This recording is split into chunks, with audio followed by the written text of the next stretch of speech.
Hi, it's Martin and Arlo, and we're in the studio today, and we're gonna make Épi de Blé, which is a decorative baguette, and the formula we're using for the dough is our classic baguette.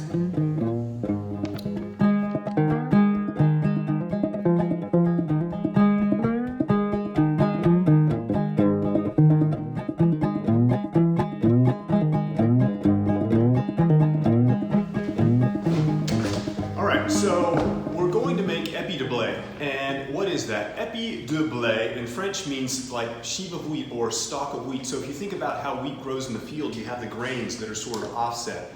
And so this is a decorative or edible sort of representation of that, right? You've seen these scissor cut baguettes before, right? Okay. So, you know, the world of decorative baguettes is really big. There are many shapes that we could do that would be really pretty. It's such a broad category that at the World Cup of Baking, it's an entire category of skills evaluation is decorative baguettes. So anyway, we're gonna do one that's super common and people ask about it a lot, which is Épi de Blé. Okay, and we have somebody new behind the camera today. We have Clementine Phillip, and she's filling in for Anthem, and thank you. So Clementine, come on in here and have a look. So, these are baguettes that I shaped earlier, and again, this is the classic baguette recipe. They are proofing, these are proofing seam up, and then I have some seated ones, and I'll talk about those in just a second. But for now, let's get these onto here.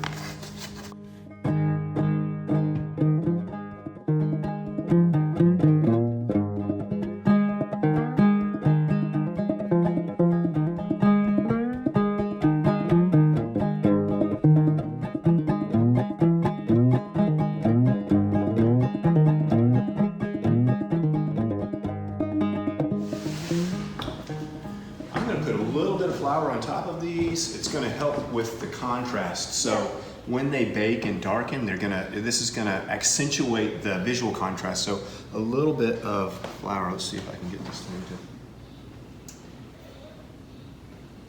to. You want to be very delicate with the quantity of dusting flour that you use, because it very quickly goes from looking natural to looking unnatural. And we want this to look natural. It's just a very light dusting. And you can even spread it a little bit just to make sure that it doesn't look like it was dusted. Are you going to dust the ones with flour that have sesame seeds on them? Yeah, we won't dust the seeded ones. We'll just dust these. Yeah. Will you gently take your hand and just sort of smooth that? And while you do that, I'm gonna start cutting. Okay. For scissors, I'm just using like a nice fabric scissor, set of scissors. A large like kitchen shear that is kind of blocky won't do as nice of a job. What else to say about that? Yeah, so I'm right-handed, so I like to cut from left to right. And what I'm gonna do is I'm gonna hold the scissors at, it's even below 45. Some people say 45 degrees. I'm even a little bit lower than 45-degree angle to the dough. A mistake that people make often is that they use too vertical of an angle, and then it looks too tubular. We want it to be a low angle, which gives this nice long teardrop form to the shape. And so, do you see how that looks like wheat? When wheat grows, it has these little spikelets, and they're very pointy, and so that looks kind of like it should, right? I'm gonna do another one here. Again, nice low scissor angle. And how many did I do? 1, 2, 3, 4, 5. If you practice it some, you'll get to where you kind of do the same number of cuts. I'm used to cutting a little bit longer, like bakery length baguette than this, but I think that looks like an appropriate number of cuts for this shape. Okay, I'm gonna do this one, and then I have some more, and I'm gonna have you help me on the next load, okay? Yay. I think you can do it. No big deal. You've certainly used scissors before. Okay. It's true, not on dough. Not on dough, right? Okay, so again, nice low blade angle, and I'm not cutting all the way through. Did you see that? Yeah. You see I'm not cutting all the way through because I want these pieces to remain attached, right? So nice low blade angle, and as I cut, I move them left and right, like that, right? And you know, another thing you can do is if you want to, a pretty shape also is you can go all in the same direction, which can be really pretty. It almost makes it look like it wraps around, right? And then when I do that, I go back and tuck in the tips just a little bit. Okay. Those tucked in pretty well? Okay, so let's load these and then we'll come back and you're gonna help me with the next round.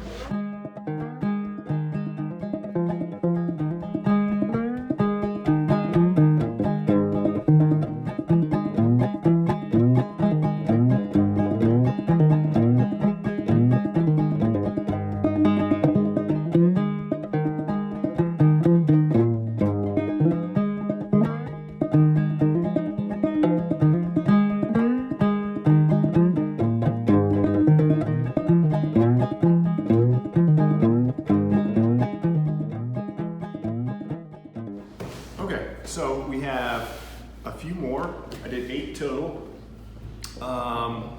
One note, so I put seeds on the exterior of these. The sesame epi or the sesame baguette is one of my favorite things to eat. It's so darn good.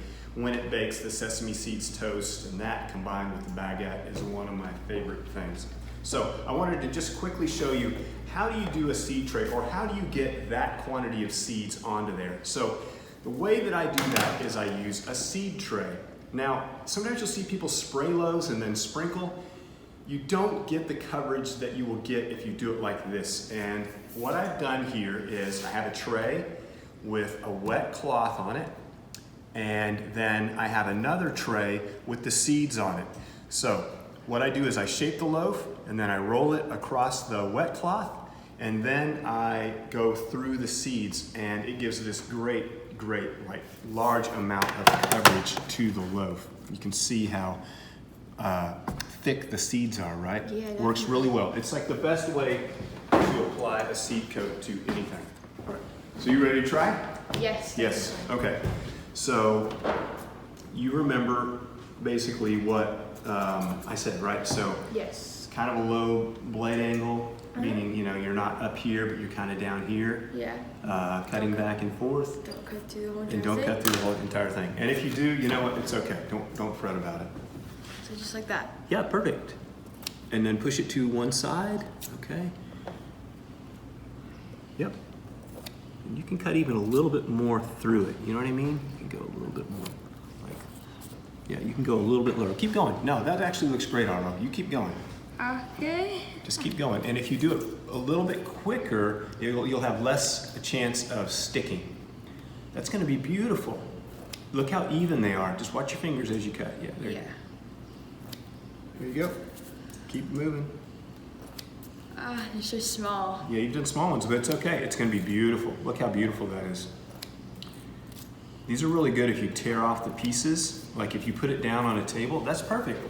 Let's see. Go ahead and do this one. Maybe I'll put a little bit of flour on there just so it doesn't stick.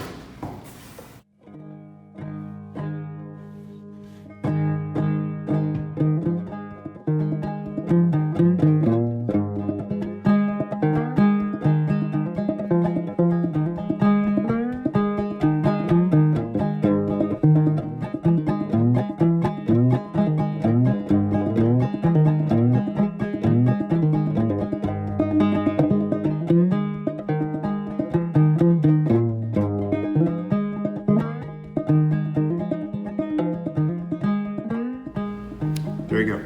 Now, when you get to the end, you can go back and sort of say, oh, let's see, does anybody look funky? Is everything okay?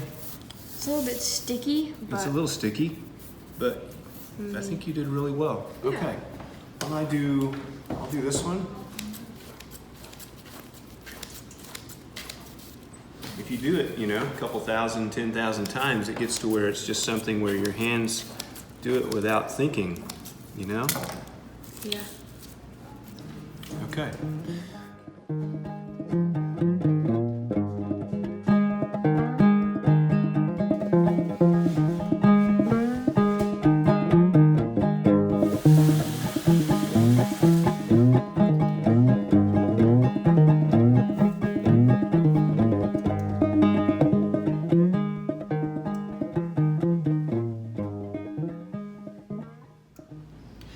So the epis are out, and come on in here, Clementine, so you can get a closer shot. They colored really well. Yeah. The cuts are nice and even. Yours look beautiful. Look how beautiful Arlo's came out. I love how many cuts you did. Yeah. It's really pretty. It's even closer visually to representing what the wheat looks like in the field. So that's super beautiful. They're crispy.